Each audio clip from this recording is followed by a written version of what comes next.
Goeiedag. Ons het onsself gister daaraan herinner dat dit belangrik is om goed te luister voor ons begin praat. Vandag se wysheidles gaan oor hoeveel woorde ons gebruik as ons wel aan die praat raak. In Afrikaans het ons mos 'n idiomatiese uitdrukking, jy moet jou woorde tel. Dit het niks met die regte getal van die woorde te maak nie, dit beteken bloot, weeg maar elke woord, want as jy te veel praat en dinge sê wat kon gebly het, kan dit teen jou tel. Salomo en Jakobus waarsku ons ook daaroor. Die Spreuke-teks 10 vers 19 sê, by 'n oorvloed woorde bly oortredings nie uit nie, maar wie sy lippe in bedwang hou, is verstandig. Ons het reeds gesien dat wysheid baie te doen het met ons woorde. Een van die tye wanneer ons dwaasheid aanskoulik na vore kom en tentoongestel word, is wanneer ons ons mond oopmaak.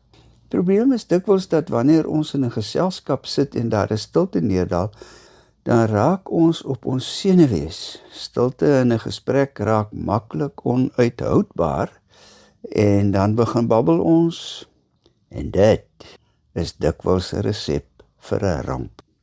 'n Verstandige mens perk sy woorde in agter die tralies van sy tande.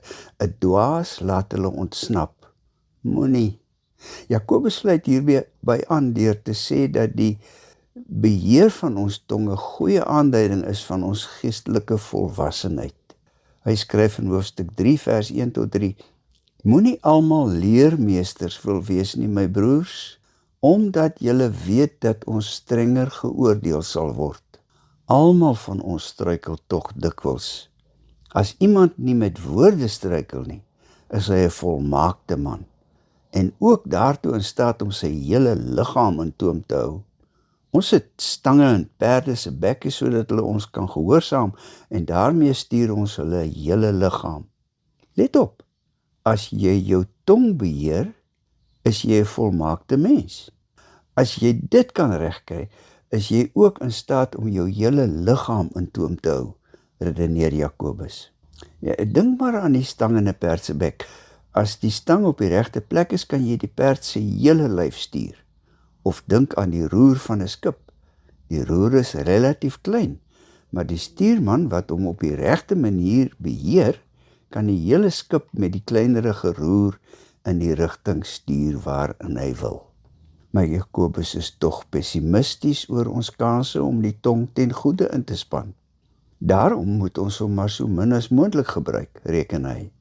Hy sê dan ook later dat die tong maklik 'n vuurhoutjie word wat 'n hele bos aan die brand steek. Die punt is, jou kans om as wyse mens gereken te word al hoe groter, na mate jy al hoe stiller raak. Sterkte met jou woelige tong vandag. Kom ons bid saam. Liewe Heer, U het met min woorde 'n ganse heelal geskep.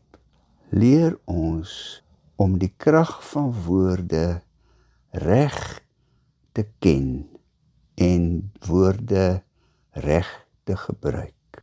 Amen.